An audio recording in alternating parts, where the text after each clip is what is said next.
Due to the graphic nature of this program, viewer discretion is advised.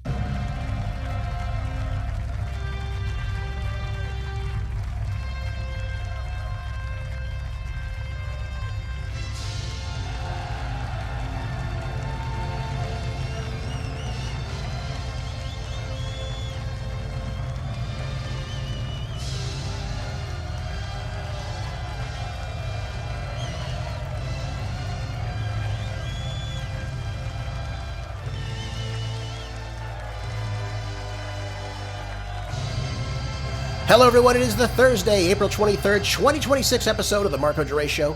Thank you for tuning in to hear today's groundbreaking news right here in America and across the board, where the facts are facts and hard truths thrive. Let's begin the best hour of radio, informative, uncensored, unapologetic, and ready to go. Folks, we have so many great topics today. I know you're going to enjoy each and every one of them.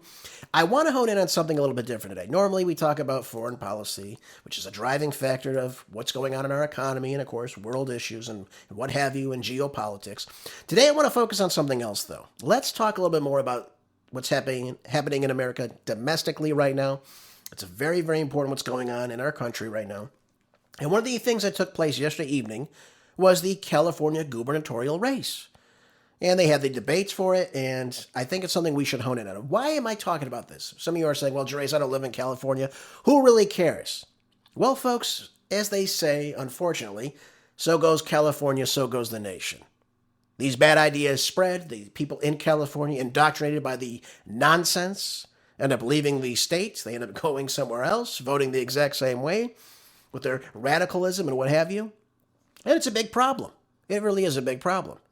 So California is worth saving despite it being a complete failed state right now, unfortunately. And it doesn't have to be that way. But it's something we need to tackle in these deep blue states. We should always focus in on what exactly is going on.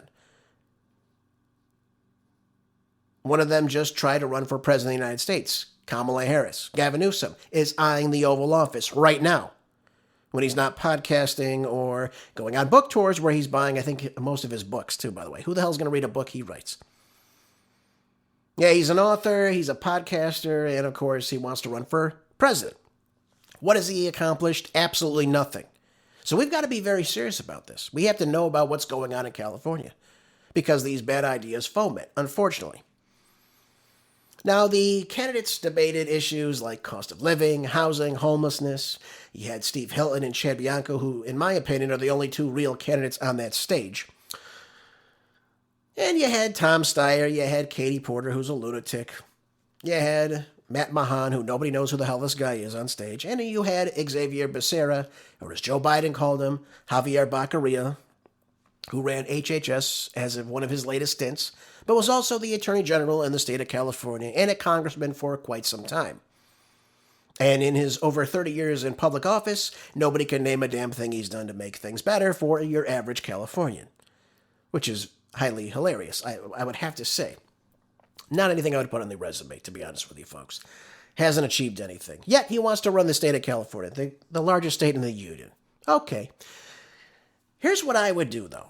And again, I'm not a big fan of the way these debates are set up, to be honest with you. I really don't like the way that they arrange everything and the way the questioners are given, they give them a question and they have about 60 seconds to respond. How are you going to explain how to fix a major problem in just 60 seconds so that the average Californian voter can understand the problem? Because maybe they don't think there's a problem. Maybe they don't understand there's a problem. I'm not saying it's because they're dumb. I'm saying it's just because most people do not pay attention to what's going on.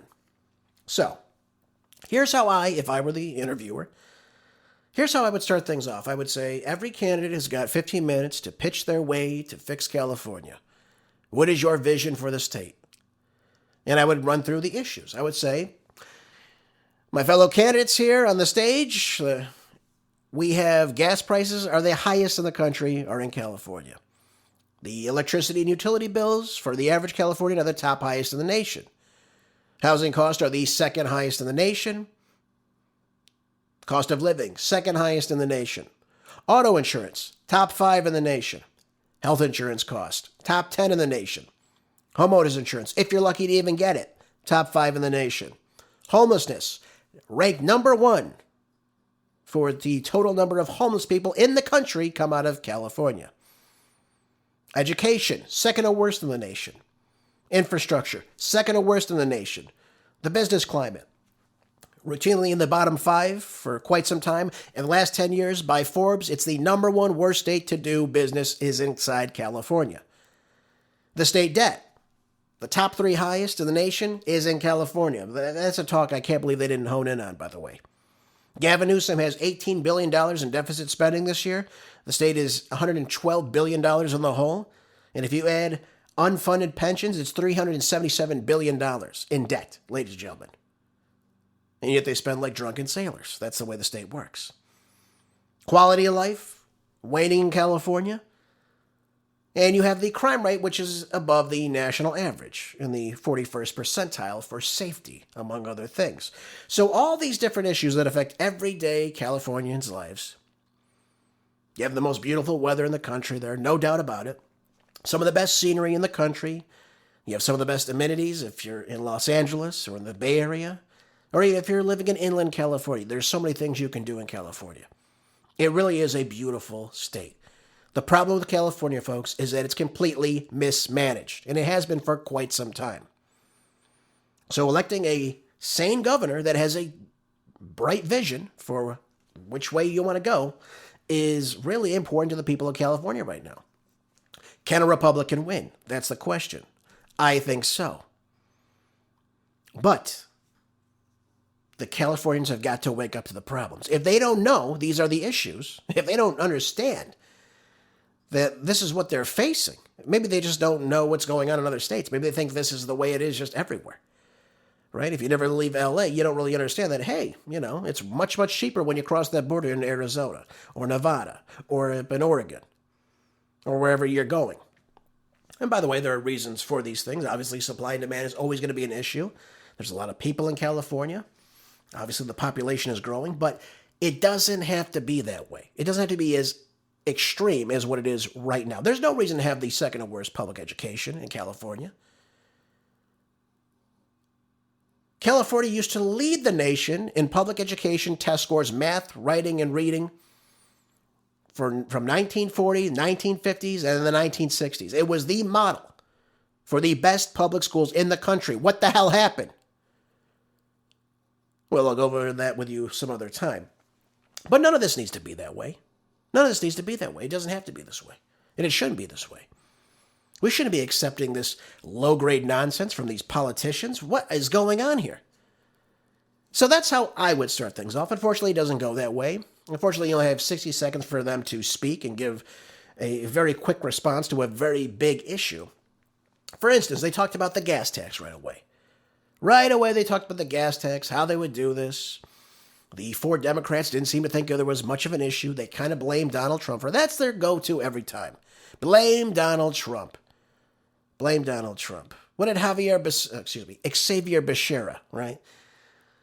He said, let's make sure Donald Trump is not starting reckless wars to keep the price of gasoline down by up to $2 a gallon. Okay, well, first of all, your gas prices are way, way higher than the national average. Your gas tax is way higher. It's the highest in the nation.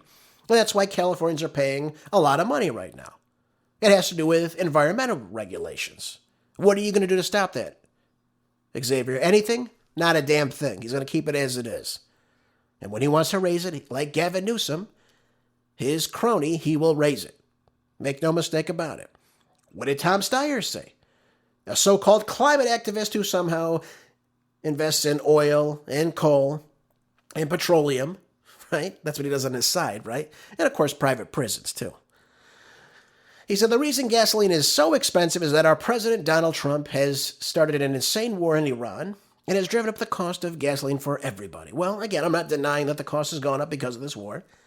They're not wrong to say that. But the prices were already way, way higher in California. So what are you going to do at the state level to bring those prices back down so they mirror something like the national average? They never have a response for this. Now, Matt Mahan, who has no chance of winning, said that the gas tax is something he would consider suspending and said, so it's no longer the most regressive tax in California. Again, he has no chance of winning, so I don't know why we even hear from him.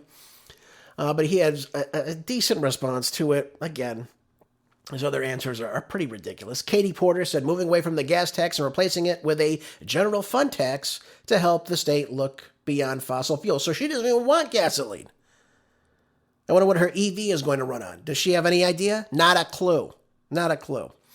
Bianco was the only candidate that said he would call for the complete elimination of the gas tax, which is probably the best idea of all of it when you have gas taxes that are so high. And he said he would fund the infrastructure maintenance by cutting the government waste and fraud, which is rampant. So it's not even necessary to have a gas tax as it is. Taxes are for infrastructure maintenance and, of course, paying obviously your teachers and what have you in those regards. It's not for all these ridiculous programs that California loves to initiate. So he had a very good response with that. I thought that his was probably the best.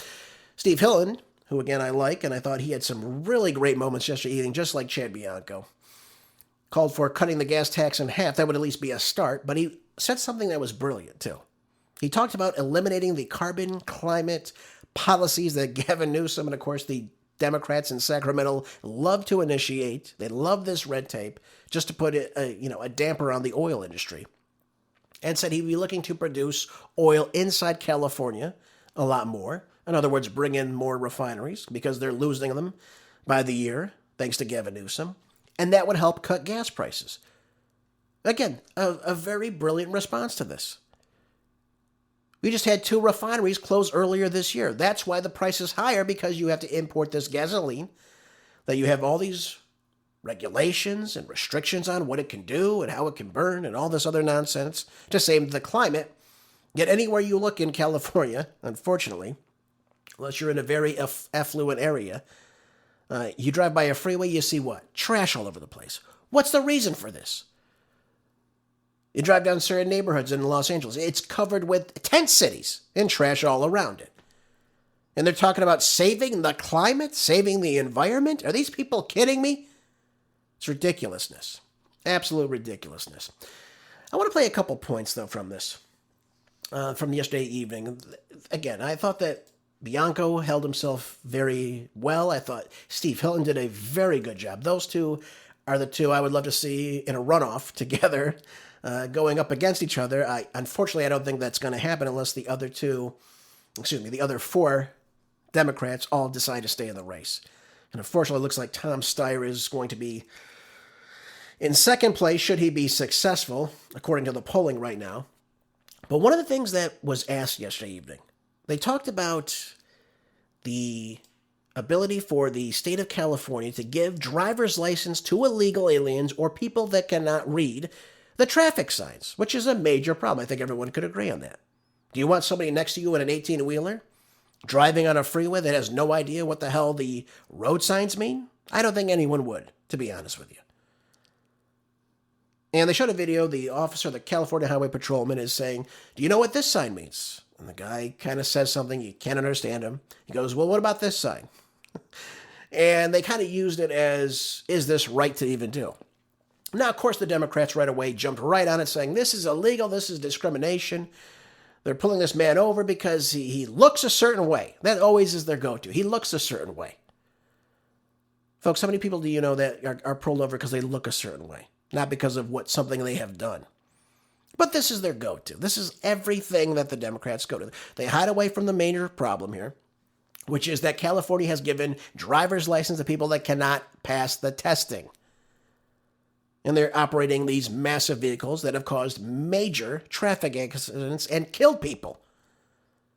It's disgusting. It really is. And the fact that they move and meander around this to say, oh, well, I wouldn't let the Trump administration come in and do this. First of all, what the hell does the Trump administration have to do with it? The Trump administration is following the law. If you're an illegal alien, you're not going to get a commercial driver's license. If you can't pass the test, you're not going to get a license. Folks, that is just common sense. It has nothing to do with being, prejudice or discriminating against somebody. If you can't pass the test, you can't have the driver's license. If you're not from this country, you don't get a driver's license. It's as simple as that. And it's got to stop very soon because it's costing American citizens their lives. I just saw something out of Ohio. Unfortunately, the woman and her husband and her 1-year-old that died again, killed by an illegal alien. This is the New York Post last week. Horrible accident. She was actually from the town I grew up in. And it's horrible to see these things. But this doesn't have to happen, and that's the point. These types of things do not have to happen. We don't need to allow this. Anyways, Sheriff Chad Bianco of Riverside County was asked this question about what he would do, and here's how he responded. Well, we have to, first off, acknowledge that we actually do have rules, and we actually do have laws. And if they are not abiding by those laws, and California is giving them driver's licenses when they do not qualify for those driver's licenses, and we're sending them out onto the streets, we also have seen several horrific accidents that were attributed to people that did not understand English or that could not comprehend the road signs or the street signs that they were supposed to be abiding by. So we don't know the context of this. This is what's super important, especially in law enforcement. You have to know the entire context of this entire stop and this entire video, not just the small section.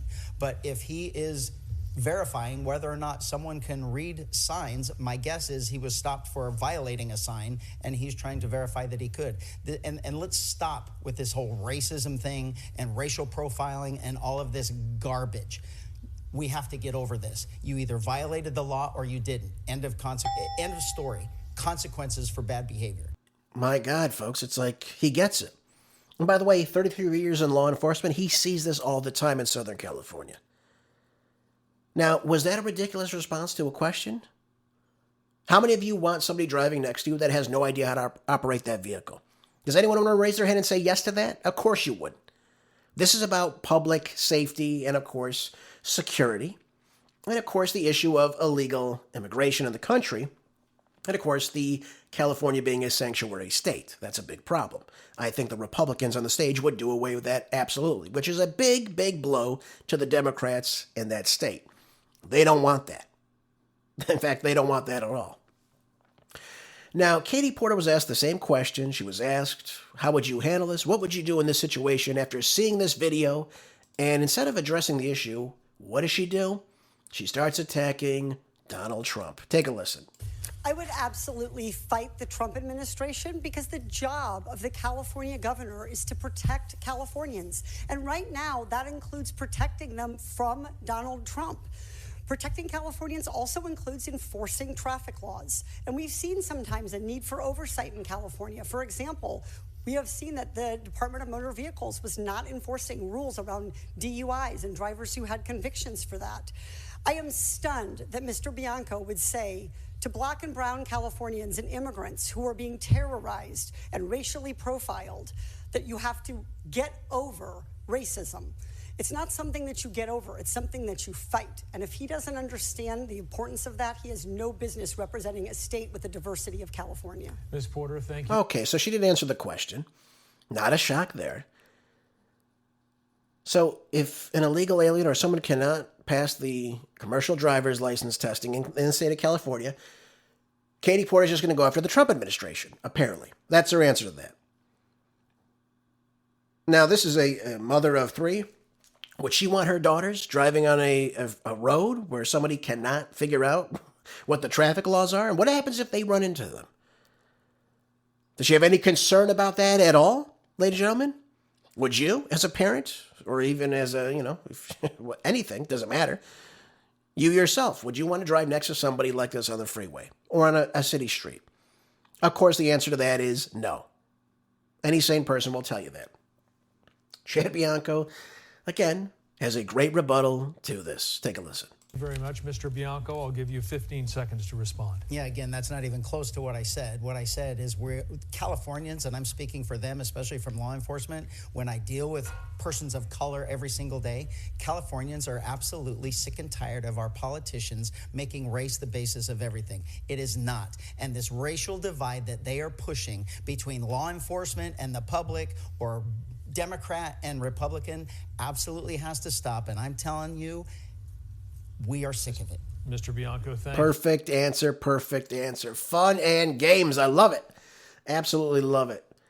Don't take that nonsense from them. Oh, well, I'm going to go after the Trump administration. First of all, what the hell does the Trump administration have to do with the state of California issuing a legal driver's license? Number one. And number two, it's their responsibility to make sure that this is obviously not going to be affecting other states too, right? Interstate commerce, ladies and gentlemen. These truckers drive all over the country. Should they be driving into states like Florida, for example? We saw that awful case where we had that U-turn from that Indian national. He made a U-turn on a freeway. Somebody ended up running right in the back of them. All three people died. This is ridiculous. To even suggest that this is okay is obviously wrong. I do want to go over a couple more audio clips just so you can hear it on your own. Steve Phelan was asked about the housing inside of California and what we can do to make housing more affordable for everyday Californians. Here he is on clip 3. Well, if San Jose is the template for housing affordability in California, God help us. It was just rated the least affordable city for housing in the world.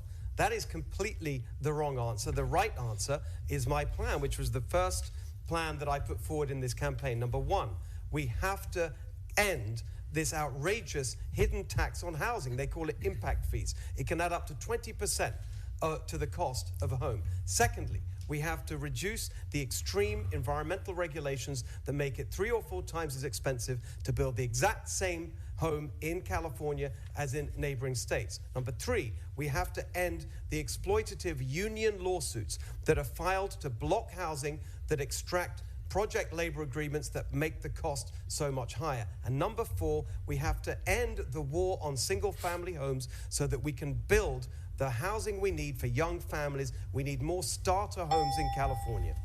Brilliant answer, brilliant response, lays out his issues of what's going on in the state, how he's going to combat them. That's exactly the response you want. How are you going to get cheaper housing? How are we going to build more affordable housing for everyday Californians, for young Californians that want to start families? How are you going to do that? Perfect. Now, one other thing I would say that he should have said as well in this response, I would have said I would totally rescind CEQA.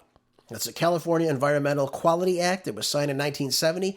It has allowed anyone in the state, usually these environmentalist lunatics like Tom Steyer, to sue the state, or at least sue the building contractors when they are trying to build.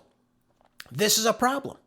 Now, if you take someone who, let's say, gets a plot of land, and they're building several houses on it, they want to break ground on it, and then someone like Tom Steyer, or these environmental lunatics out of the Sierra Club, say, no, you can't do that. No, you're not going to do it. We're going to take you to court. Oh, yeah, we're going to take you to court if you want to build a home. Okay, so they go to court. The contractor wins, but now he has all these legal fees on him. Who do you think the contractor now passes on those legal fees to? Well, it goes on to the person that's buying the house. The cost of the house goes up. Now, you have other regulations, too, in California that he also discusses. You have to use certain materials now in California when you build a house, which ultimately makes everything much more expensive. You also have things like supply and demand, right? Supply and demand makes sense, right? There's a lot of people. There's a lot of people that want to buy housing, so therefore the costs go up just in general. Okay, it's not a rural area, so that's why you see a lot of these bigger cities, all right, these more densely populated areas, San Francisco, Los Angeles, San Diego, Orange County, they cost more to live. They cost more to live, and of course you're by the ocean, so it's obviously a more desirable place to live. I understand that.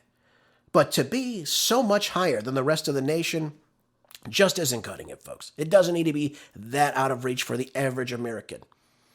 That's a problem, and that needs to be solved right away. So I would get rid of CEQA first and foremost. Get rid of it, cut it in half, throw it out. You don't need it. You simply don't need it. Okay? First of all, that's what I would do too. I would say CEQA is over. I am rescinding CEQA. I will get rid of it. That's what you need to do. Something along those lines, because you can't keep doing these things. And of course, on the bureaucratic side, get rid of all the red tape. Let's start building homes. Let's do this. And the other issue I would say too, which is very, very important, get rid of illegal aliens in the state. No more sanctuary city. Let's talk about that for a moment, because that was never even asked, which again, I thought was a little bit ridiculous. But this is how the state operates. The estimate from the Migration Policy Institute says that the highest estimate is that there's 2.91 million illegal aliens residing in California. I think the number is on the low end completely. I don't believe that. I think it's probably much, much higher than that, but that's what they're estimating. All right? Let's say it is. Let's say it's just 3 million people. Well, that's 3 million people, ladies and gentlemen, that are vying for homes. That's 3 million people that are taking up housing that don't belong in the state at all. And again, I'm saying that's probably on the low end, too. We know for a fact that there's 1.2 million just in Los Angeles County alone, just in LA County. So you know, if they're just in that one little sliver, 1.2 million, you don't think in the entirety of the state there's not probably much, much more than that, folks? I seem to think so. Absolutely. There's definitely much, much more throughout the Central Valley. Absolutely. In the Bay Area as well. We know this. We know this. So what would you do if you're now governor? Obviously, you would let ICE come in and operate. You would figure out who these illegal aliens are. Yes, of course, give them due process, of course. Obviously, search warrants before you enter someone's home. Absolutely. I'm not saying you violate people's rights. But what I am saying is you follow the law. And when you see 1.2 million people leaving, obviously that's going to open up a lot more homes. Now, I'm not saying they're living in Beverly Hills or West LA, but what I am saying to you, it's going to obviously open up more housing, allow people more opportunities to buy. And that will bring down the cost of housing just in general, because now even though the supply is going to be going up and the demand is staying roughly the same now. There you go. That's how you bring the prices down. Again, common sense. These things are common sense if they follow through with them. But most of the time, they're not doing these things. So you can't have people coming into a country. Again, we don't even know what the Biden estimate is because they lowball us all the time. It could be from 12 to 20 million. Well, folks, obviously they're going to go to a sanctuary state because they know that they're not going to cooperate with federal law.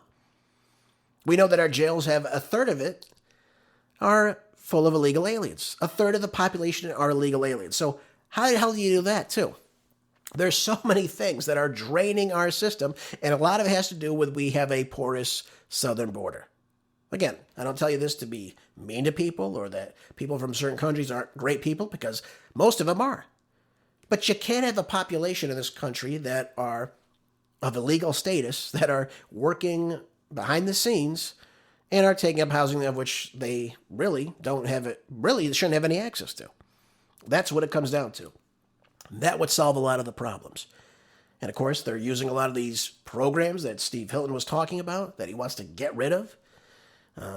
Chad Bianco said the exact same thing. We don't need to spend this money. And a lot of this money is being spent on illegal aliens. You don't believe me? Take a look at this. This is out of the Gateway Pundit. Let's move on to this right now. It says, a new report from conservative think tank claims Gavin Newsom spent $1 billion of California taxpayer dollars to import 400,000 illegal aliens. And you're telling me there's only 2.9 million in the state? I think you're being a little bit too generous. Yep. This is one of the biggest problems. The Manhattan Institute has said that the governor of California, Gavin Newsom, not only allowed thousands of illegals to pour into his state, he actually paid a massive amount of money to make this happen. Now, folks, this should be damning on so many different levels, but of course, the rule of law is null and void in the state of California. This was done mainly through grants that were given to charity groups, which again we know have allowed people to come into the state. Think of Catholic charities, among others, which, again, turn around and they aid all this illegal migration into the state. These are taxpayer dollars, folks. You are paying for your own demise. We talk about fraud. We talk about what the Southern Poverty Law Center does with fomenting racial hatred in this country. This is no different. The people of California are essentially paying for this, for the higher cost of living. The programs bogged down. The school systems lowering their standards. The taxpayers should be furious about this. How can we let somebody get away with this?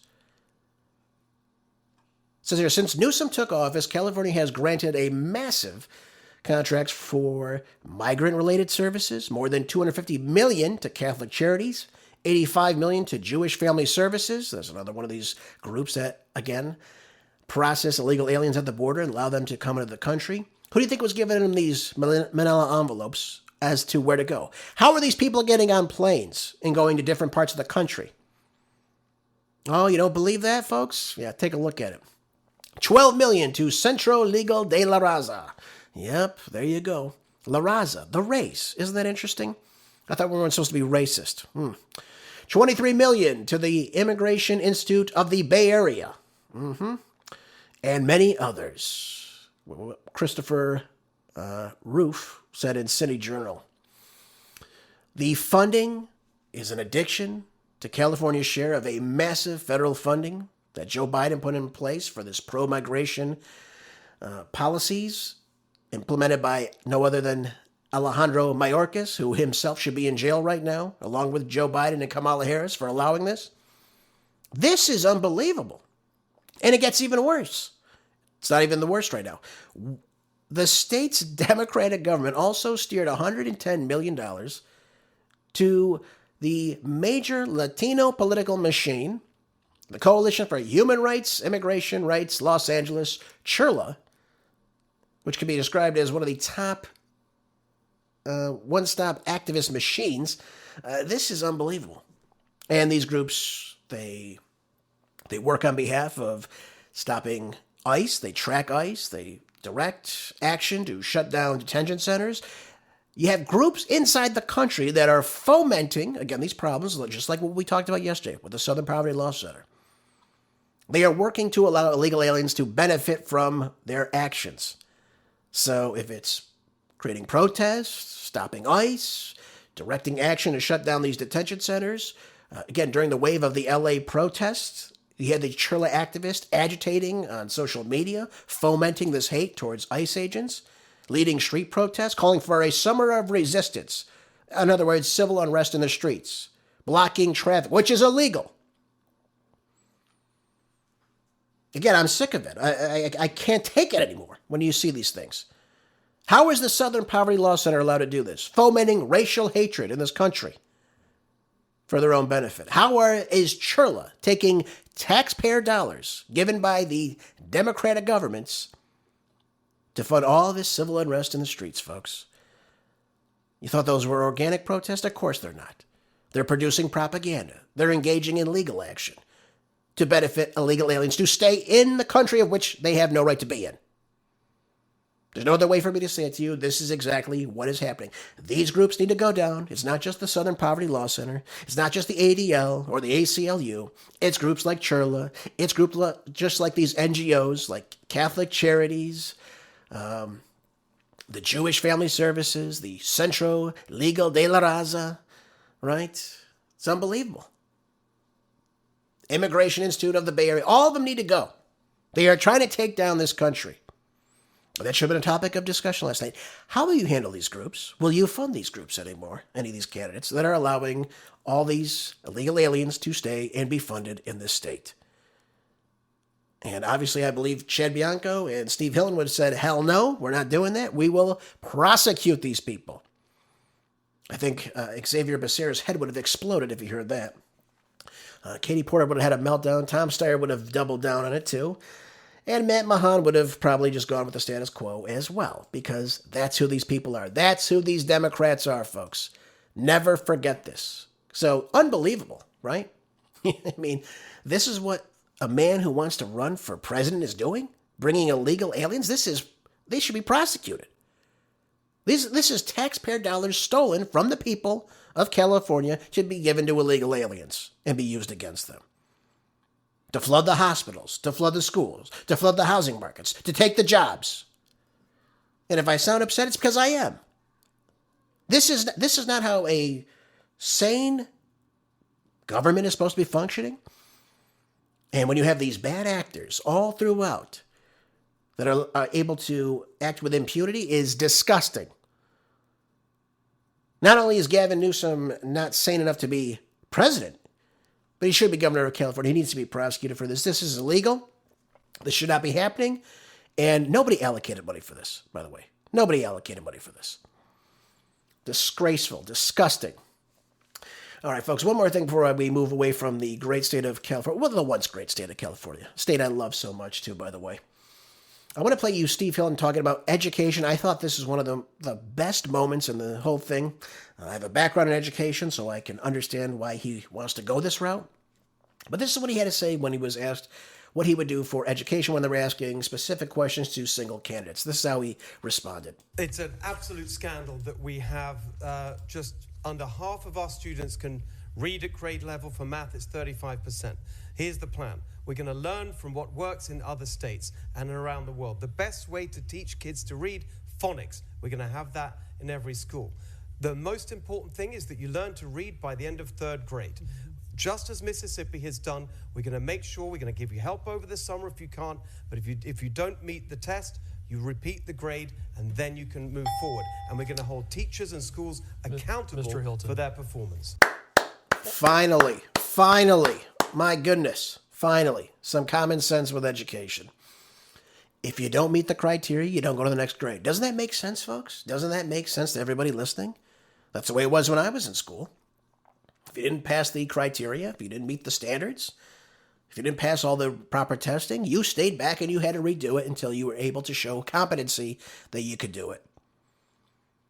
Now today in states all over the country, I don't even know if they hold kids back in any of the states anymore. But I know in California in the late 90s, they stopped doing that. They stopped holding kids back when they didn't meet the criteria. So what incentive is that to work harder? Back when I was in school, if someone was telling somebody, you might not pass. You might have to repeat this, or you might have to repeat the grade.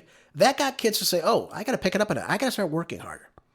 I can't just not do my homework. I can't just mess around in class and, daydream or what have you.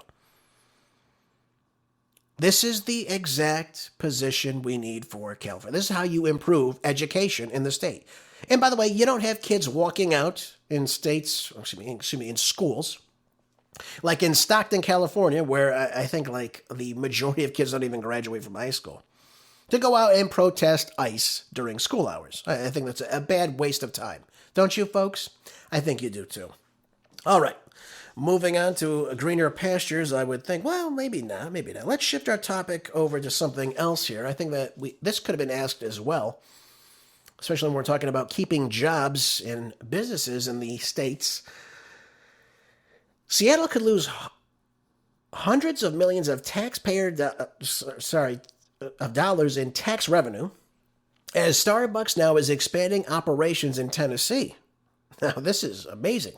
It could lose up to $750 million, that's $750,000 in tax revenue in the coming years as Starbucks expands into Tennessee instead of Washington. Now, why would they be doing that, folks? Why would Starbucks leave its headquarters? It's been in Seattle for God knows how many decades now. And it says here that Starbucks has major plans for its newest business location, where it will employ up to 2,000 people over the next several years to serve in a variety of corporate-related operations.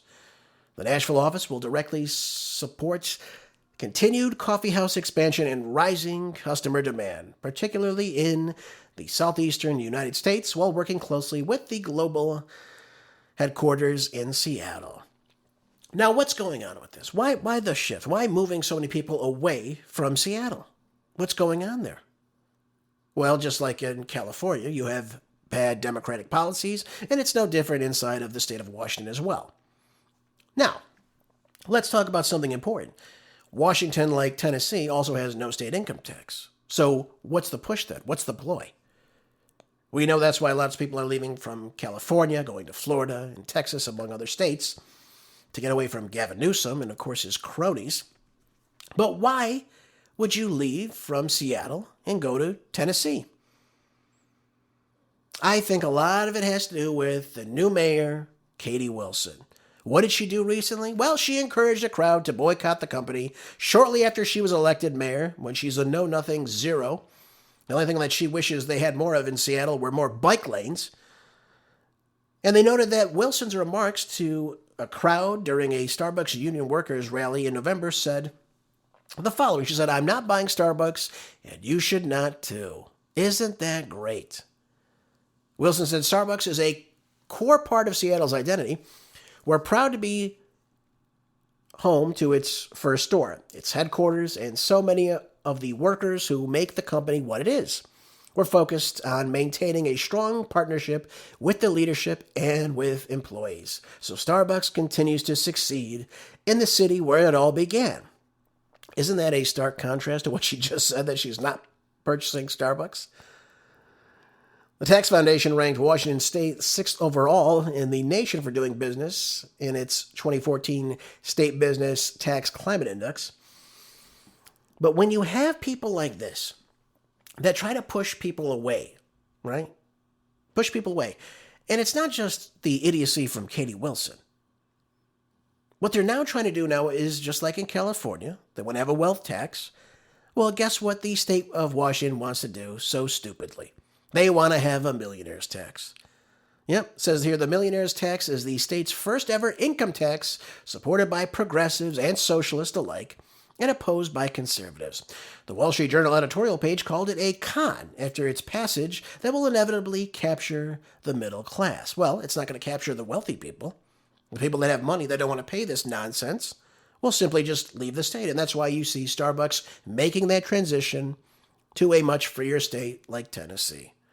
It's not a shock, folks. When you put a chokehold on free enterprise and, of course, business, you have people leaving for greener pastures. But as I said to you before, if you allow this idiocy to run rampant, eventually the people say, there's nothing else to tax here. We've destroyed the state. Just look at California. You have a mass exodus of people leaving the state.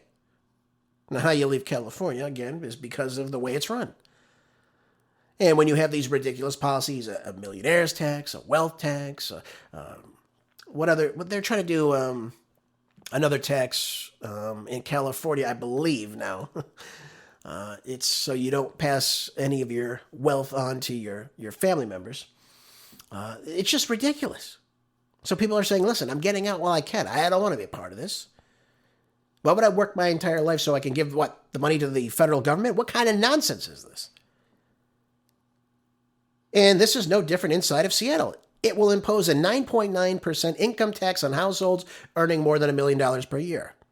And the taxes apply to any money earned after the first $1 million of someone's annual income. They want it to take effect on January 1st, 2028. So no kidding that Seattle is going to be losing Starbucks very, very soon. And that's going to be a big problem for them, because now they're not going to have $750 million to play around with. This is the problem. Good paying jobs, people with money that pay these taxes already, start to leave the state. And what are they left with? Well, they can't just tax the millionaires. They got to move down to the next group of people. This is how it works. This is why you see it in California. This is what you're seeing in Washington, particularly in Seattle. It's a big hub for, obviously, the population there. And they go someplace else, folks. It's not a shock. There's no shock that, you had this massive wealth transfer of, I think, $9 trillion into about 10 different states in the American Southeast. Florida being one of them. Texas being another driver of that. Because people are not staying in these blue cities and these blue states run by these morons like Gavin Newsom and, of course, Katie Wilson. Just thought I'd share that with you, folks. I thought that was interesting, too. If you want to keep business, you create incentives. You don't create more business woes for them. Let me just tell it to you how it is. The Hill had an article up just today, a Gallup poll, if you will, and it was released in saying that 47% rated the economic conditions in the country as poor. This marks a 10-point increase since January and a tie with polling results from the end of last year. And I think this is important to know, that simply because we're obviously in a midterm election cycle, that it's important that Donald Trump hone in on this. He has to understand this. Now, additionally, nearly 75% said that the economy in the U.S. was getting worse, not better, while 21% said the opposite. Who were those 21%? Obviously, the people that are doing well. So for the majority of Americans, they're saying that things are not improving. That's what this tells me. And they're absolutely right about this. The closing of the Strait of Hormuz was not expected. Even though I told you that was going to happen before the war started, I said, they will close the Strait of Hormuz, folks, and what is going to take place? You're going to lose out on 20% of the global oil. What happened? We invaded, we attacked, we killed the Ayatollah, they closed down the Strait of Hormuz, now we're in economic turmoil. That's just the way it's going, and there's no sign of it opening up. So this strait, critical for the oil industry, is obviously going to be driving up inflation inside the United States. Again, I told you this before, it's going to happen, but people are starting to pick up on this now. People are not happy about this. People don't want this war. And gas prices in the U.S. have been impacted. We're now just up over $4 per gallon on Thursday morning, according to AAA. Bureau of Labor Statistics reported higher inflation rates. What did I tell you? So don't listen to these jerks on the right that are saying, well, the people that question this, that are saying the economy's not doing well, we're going to call them panicans. Really? We're panicans because we're looking at critical data? We're critically thinking about what's going on? And we're telling you that inflation is going to go up. Again, I don't tell you that because I don't like Donald Trump. I'm telling you that because it's happening, and I want you to be prepared. If we don't get out of this war soon, it's going to get much, much worse. The longer we're in this war, the longer that this turmoil is going to take place with our economy. And we can't have that. We've got to boost this economy up right now. We don't have time to waste. So Trump has got to get out of this war. Whatever way he gets out of it, I don't care. Tell us he won the war. Get us out. Because it's going to get much, much worse. And if it gets much, much worse, it's going to be worse for the Republicans. And it's going to be worse for him in the long haul. So I thought this was a very, not a shocking article, but it illustrates the seriousness of this, what we're in right now. And the White House has largely dismissed the concerns about this, which, again, I don't understand. Trump told a crowd in Las Vegas last week, don't forget, we're having some fake inflation because of the fuel. No, it's not fake. It's inflation because of the fuel. That's going to be very problematic because you've cut off 20% of the global oil supply. And as a result of it, you see rising inflation. You see low confidence in the president's handling of the economy. He's got to take this seriously. And whoever is around him, whoever advises the president, I don't know who it is. It could be Susie Wiles. I don't know. It could be Pete Hegseth, Marco Rubio, J.D. Vance. I don't care who has to tell him.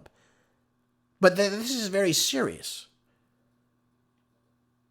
And when you have roughly 32% of the respondents said that the economy, including the rising inflation, the high cost of living, and the high increase in the gas prices are very important issues affecting them, that's what you hone in on. That's what you fix. And unfortunately, we're not fixing that right now. We're doubling down on being stupid. So there's that, folks. Unfortunately, there's that. And there's no sign of it ever ending, unfortunately. Let's hope it does. That's all we can do is pray for it. All right, let's not waste any time. Let's move on to another topic, of course. And I want to talk about this out of Time magazine. It says Trump orders U.S. Navy to shoot and kill any boat laying mines in the Strait of Hormuz. Well, I guess again, as I told you, things are going to escalate before they de-escalate. So this is no shock to me that we're going to now be going back and forth between Iran and, of course, the United States to be firing at each other's ships, which again is not de-escalating the situation. President Trump said that he has now ordered the U.S. to shoot and kill any Iranian boat laying mines in the Strait. I don't know how we're going to get close enough to do this. That's the problem. We're not going to demine the Strait of Hormuz. It's just not going to happen. He said there is to be no hesitation, he said on Thursday, adding that the U.S. minesweepers are continuing to clear the waterway, a process that could reportedly take up to 6 months. I don't know how we're doing this. Does anyone believe that we have ships inside of the Persian Gulf right now and they're not being fired on by the Iranians? I'd love to know how many ships are in there, what these ships' names are. Who are they? How do they traverse the Strait of Hormuz without being seen by the Iranians? I don't buy it, to be honest with you. I really don't. Now, dismissing Iran's long-standing chokehold over the key trade passage, Trump insisted that the United States has total control over the waterway. That's, again, it's a bunch of nonsense. We have no control over the waterway. The Iranians have proven that they can control it. And how do we know this? Because we had 34 ships that we know of that have recently crossed through the strait and have even circumvented the U.S. naval blockade in the region. Now, he can go on and say that no ship can enter or leave without approval of the U.S., but it's not true. It's just simply not true from the article I read from you yesterday highlighting what Bloomberg said. So, again, we're seeing Chinese ships, we're seeing Iranian ships, they're turning off their transponders, and they're getting in and out of the strait, and they're continuing on with their commerce. That's just the truth of the matter, folks. And in another turn of events, we saw yesterday evening that Pete Hegseth fired the the head of the U.S. Navy, John Phelan, leaving his post. There was no reason for the decision that was given, so we don't know why he was fired. It could be the way he's either handling or advising the Navy in the region during this blockade. Maybe they're not happy with it. He didn't have any real experience with it. And right now, Navy Undersecretary Hung Chow, or Cho, I believe is how you say his name. Forgive me how I'm saying it. Will now serve as the acting Secretary of the Navy, is what Sean Parnell, the spokesperson for the Pentagon, has stated. So I think what they're trying to do, I think they want to get someone else in there that actually knows what he's doing. Chow actually knows what he's doing. Graduated from the U.S. Naval Academy, has experience in the Navy, so this is the guy you want. But right now, we're firing a lot of people. Hegseth fired the top of the Army's top officer, General Randy George. Has removed him for several other senior generals as well, admirals and civilian officials. As in those cases, the Pentagon has offered no public explanation for Phelan's departure. So we don't know what's going on here. It could be removal of what we have right now. And again, it could be because we're escalating things and we want some more people in there that know exactly what's going on. That's my take on it. Again, I could be wrong, but probably not. So there's that. We're, again, rinse and repeating, putting in new people in these positions. We're just like we got rid of Pam Bondi, now we're getting rid of other people in these positions that aren't meeting President Trump's expectations, it seems. All right, folks, switching gears for just a moment. Let's move on to this article in NBC. I don't like that this is taking place. The Justice Department on Thursday announced that it was moving to ease restrictions on state-licensed medical marijuana. What did I just read to you yesterday? I said marijuana is not a benign drug. It's not a drug that you should take lightly. Obviously, it offers many serious side effects with it, and we should be very much aware of this. Acting Attorney General Todd Blanche said in a post on X that he had signed an executive order to immediately reschedule the FDA-approved marijuana and state-licensed marijuana from Schedule 1 to Schedule 3, and ordered an expedited hearing to fully reschedule this drug. Why are we focused on this right now? Why are we reclassifying these drugs? Again, I don't understand this. What evidence has come to light that it should be moved? Is there anything that they know that I don't know? Probably not.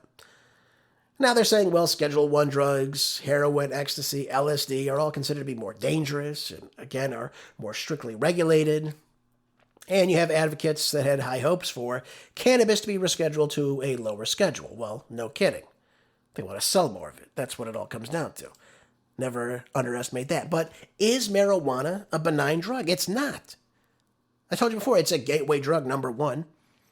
Most people scoff at that. Oh, gateway drug. What does that mean, Jerez? Come on. Most people that use marijuana don't go on to be drug users? Come on. Well, ladies and gentlemen, I hate to tell you, while that might be true, it still is a gateway drug because nobody just starts shooting up smack. I'm just going to be honest with you. That's not how it works. No one just starts using LSD right away.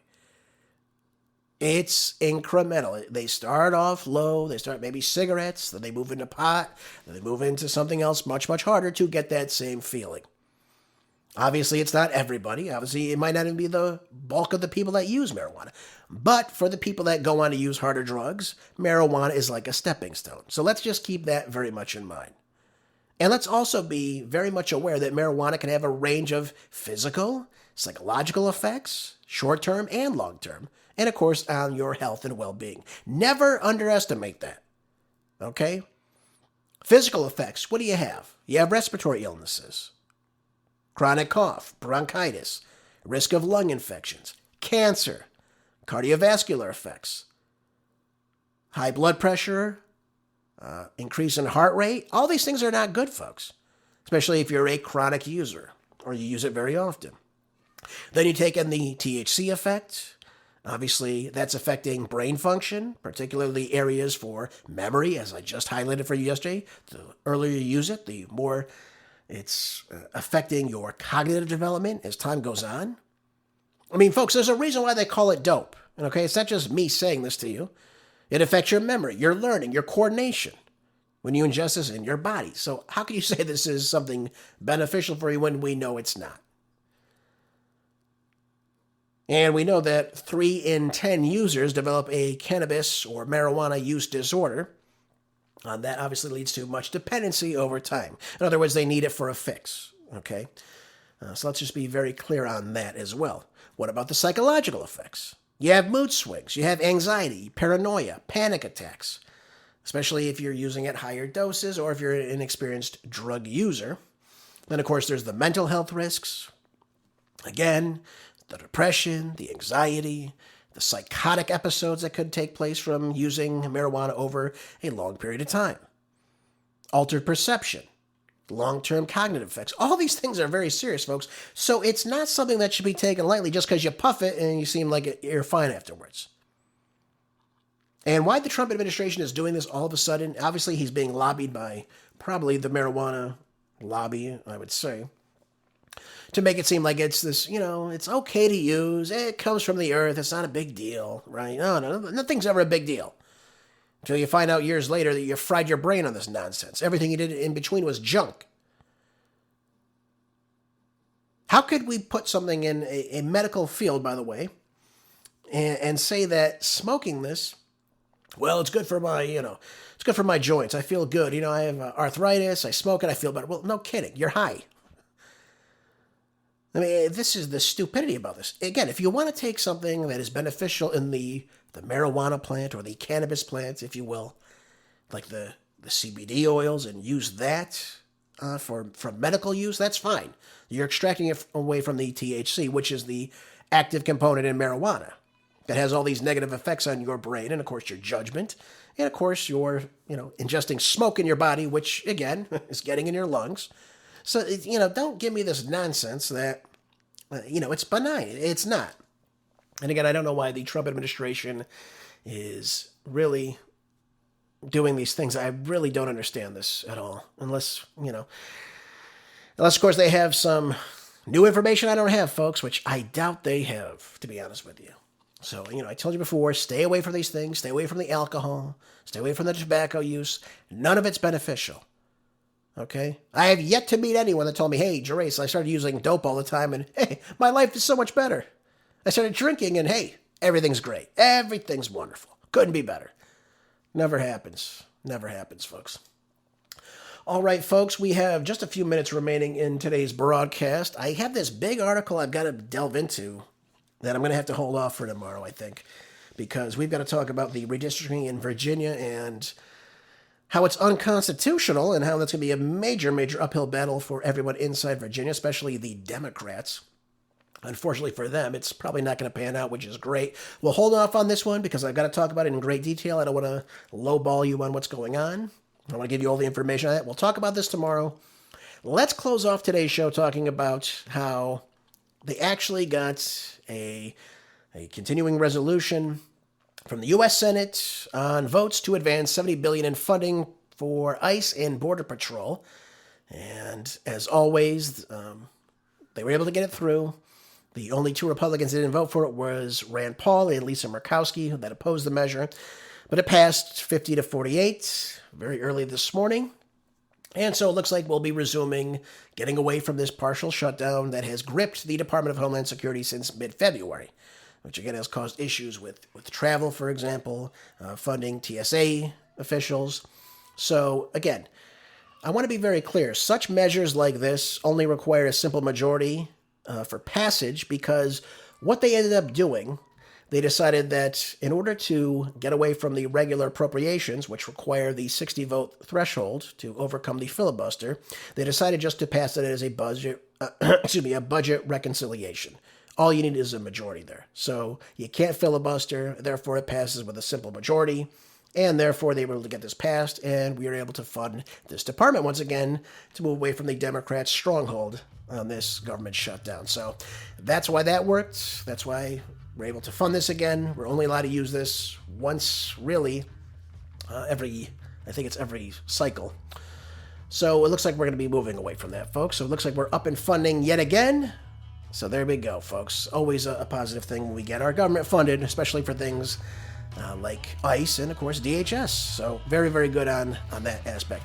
That'll do it for today's show, folks. Thank you for being here. As always, share the show with others if you can. Make sure you're staying prepped on food, water, medicine, anything to be self-sufficient. Have a great rest of your day. I'll see you back here tomorrow for more groundbreaking news on the next Marco Dre Show. Until then, be good, stay busy, God bless.